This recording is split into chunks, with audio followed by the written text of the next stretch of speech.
Hello students, welcome to my channel.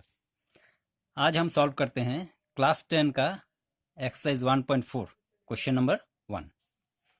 Question ये है, without actually performing the long division state whether the following rational numbers will have a terminating decimal expansion or a non-terminating repeating decimal expansion। अब ये जो fractional number दिया हुआ है 13/3125, तो जब ऐसा फ्रैक्शनल नंबर होता है तब हमें क्या करना होता है, ये डिनोमिनेटर 3125 इससे हमें डिवाइड करना होगा न्यूमरेटर यानी कि 13 को। करने पे हमारा जो भी आंसर आएगा वो डेसिमल में आएगा। डेसिमल में आने से कुछ कुछ नंबर ऐसा होता है जो कि उसका रिमाइंडर एक टाइम पे 0 आ जाता है, जिसे हम कहते हैं टर्मिनेटिंग डेसिमल। लेकिन कुछ कुछ नंबर होता है जिसका रिमाइंडर 0 कभी नहीं आता है, वो बार बार वही नंबर रिपीट होते रहता है। तो ऐसे डेसिमल को हम कहते हैं नॉन टर्मिनेटिंग रिपीटिंग डेसिमल। अब ये तो हमें डिवाइड करने से पता चल जाएगा, 3125 से अगर हम 13 को डिवाइड करें तो ये पता चल जाएगा कि ये एक्चुअली टर्मिनेटिंग है या नॉन टर्मिनेटिंग रिपीटिंग है। लेकिन इस क्वेश्चन में ये कहा गया है कि इसको डिवाइड नहीं करते हुए ये बताना है कि ये एक्चुअल में टर्मिनेटिंग है या नॉन टर्मिनेटिंग। तो डिवाइड नहीं करके कैसे बताना है, उसके लिए प्रोसेस क्या है ये मैं बता रहा हूँ। ये बहुत ही इंपॉर्टेंट चीज़ आज हम सीखने वाले हैं। इसके जरिए डिवीजन का एक अच्छा फैक्ट हमें पता चलेगा जब ये क्वेश्चंस हम सॉल्व कर लेंगे। तब ये क्वेश्चन सॉल्व करने से पहले मैं आपको बता दूं, अगर आपने मेरा अभी तक ये चैनल सब्सक्राइब नहीं किया है तो इसे सब्सक्राइब जरूर कर लें, क्योंकि इसके जरिए आपको इम्पोर्टेंट मैथमेटिकल फैक्ट्स मिलते रहेंगे और आपके टेक्स्ट बुक के सॉल्यूशन भी मिलते रहेंगे। तो अब चलते हैं इस क्वेश्चन पे। ये इसको डिवाइड नहीं करते हुए हम कैसे बताएं कि टर्मिनेटिंग या नॉन टर्मिनेटिंग। उसके लिए हमें ये करना होगा, सबसे पहले जो डिनोमिनेटर है 3125 इसका प्राइम फैक्टराइजेशन करना होगा। अब प्राइम फैक्टराइजेशन कैसे करना होता है ये हमने इससे पहले सीख चुका है। एक्सरसाइज 1.2 में हमने सीखा था कि प्राइम फैक्टर कैसे निकाला जाता है। चलिए एक बार और रिपीट कर देता हूँ। प्राइम फैक्टराइजेशन 3125 इसका प्राइम फैक्टर हमें करना होगा 3125, क्योंकि इसका यूनिट प्लेस में अगर 5 है तो डेफिनेटली ये 5 से डिवाइड होना ही होना है। 5 से इसको डिवाइड करने से आ जाएगा 6 to 5। ये फिर से 5 से जाने वाला है 1 to 5, 5, 25, 5, 5 एंड।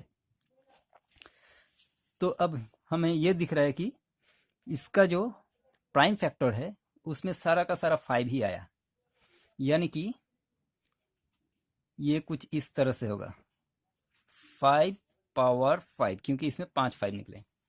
अब ये जो इसका प्राइम फैक्टर्स में जो नंबर आते हैं ना, इसी से हमें पता चलेगा एक्चुअल में ये टर्मिनेटिंग है या नॉन टर्मिनेटिंग। तो इससे कैसे पता चलेगा, ये जो प्राइम फैक्टर के नंबर्स हैं, जो भी इसका प्राइम फैक्टर्स है, इसमें 5 और 2 के अलावा अगर कोई अलग नंबर आ जाता है तो फिर वो नॉन टर्मिनेटिंग होगा। लेकिन अगर 5 आता है या 2 आता है, खाली 5 भी आ सकता है या खाली 2 भी आ सकता है, या फिर 5 और 2 दोनों भी आ सकता है इसमें, तो फिर वो टर्मिनेटिंग होगा। लेकिन उसके अलावा अगर कोई दूसरा नंबर आ गया तो फिर नॉन टर्मिनेटिंग। तो क्योंकि इसमें सारा का सारा 5 आया है, इसका मतलब ये टर्मिनेटिंग डेसिमल होगा। तो इसको हम इस तरह से लिखेंगे, since prime factors of denominator contains 5 power 5, therefore it is a terminating decimal। अब सेकंड क्वेश्चन पे चलते हैं। सेकंड क्वेश्चन है 17/8। 17/8। अब अगर 8 का हम प्राइम फैक्टर करें तो क्या आएगा, 2 इंटू 2 इंटू 2 आएगा, यानी कि 2 क्यूब। ये आएगा 17 का प्राइम फैक्टर, सॉरी 8 का प्राइम फैक्टर। तो इसमें भी सिर्फ 2 आया, इसका मतलब ये टर्मिनेटिंग होगा। तो इसमें भी हमें उसी तरह से लिखना पड़ेगा, since prime factors of denominator contains 2 power 3 only, therefore it is a terminating decimal. अब क्वेश्चन नंबर 3। क्वेश्चन नंबर 3 है 64/455। अब अगर 455 का हम प्राइम फैक्टर करें तो इसमें क्या आएगा, 5 इंटू 7 इंटू 13। तो इसमें अब 5 के अलावा 7 एंड 13 भी है, तो फिर ये नॉन टर्मिनेटिंग रिपीटिंग डेसिमल हो जाएगा। Since prime factors of denominator contains numbers other than 2 and 5 means 7 and 13, therefore it is a non-terminating repeating decimal. अब करते हैं क्वेश्चन नंबर 4. क्वेश्चन नंबर 4 में है 15/1600. अब 1600 का अगर हम प्राइम फैक्टर करें तो इसमें आएगा हमारा 2 पावर 6 इंटू 5 पावर 2, यानी कि इसके प्राइम फैक्टर में 6 2 एंड 2 5 आएंगे, यानी कि सिर्फ 2 और 5 ही आ रहा है इसमें इसके प्राइम फैक्टर में. तो फिर ये हो जाएगा terminating decimal. Since the prime factors of the denominator contains 2 power 6 and 5 square only, therefore it is a terminating decimal. अब चलते हैं नंबर 5 पे. नंबर 5 है 29/343. 343 का प्राइम फैक्टर होगा 7 इंटू 7 इंटू 7, यानी कि 7 पावर 3. तो फिर अगर 7 है तो फिर ये नॉन टर्मिनेटिंग होगा.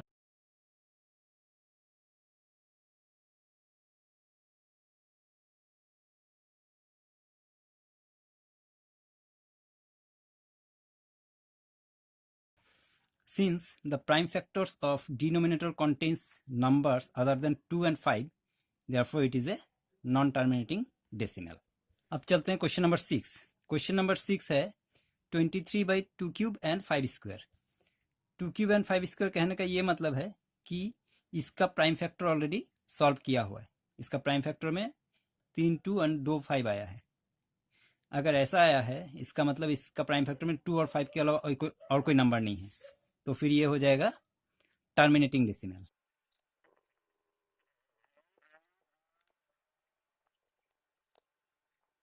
Since the prime factors of denominator contains 2 cube and 5 square only, therefore it is a terminating decimal. अब चलते हैं क्वेश्चन नंबर 7 पे.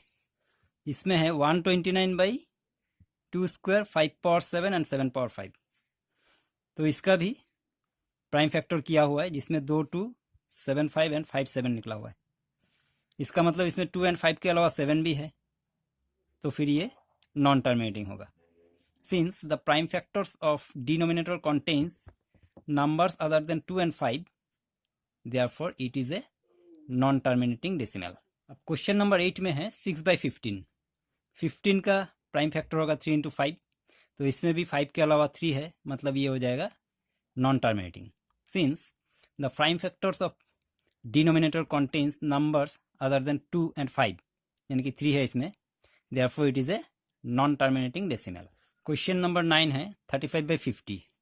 अब 50 का प्राइम फैक्टर करने से 2 इंटू 5 इंटू 5, यानी कि 2 इंटू 5 स्क्वायर निकलेगा. इसका मतलब यहाँ पे 2 और 5 के अलावा कोई नंबर नहीं है. इसका मतलब ये हो गया terminating decimal. Since the prime factors of denominator contains 2 and 5 square only, therefore it is a terminating decimal. Question number 10. इसमें है 77/210. 210 का अगर हम प्राइम फैक्टर करें तो ये आएगा 2 इंटू 3 इंटू 5 इंटू 7. इसका मतलब इसमें 2 एंड 5 के अलावा 3 और 7 भी है. तो फिर ये हो जाएगा non terminating. Since prime factors of denominator contains numbers other than 2 and 5 means 3 and 7, therefore it is a non terminating decimal. तो यही था क्वेश्चन नंबर 1 का सॉल्यूशन. आई होप आपने अच्छी तरह से समझ लिया होगा क्योंकि ये बहुत ज़्यादा ही ईजी था. Thank you for watching the video.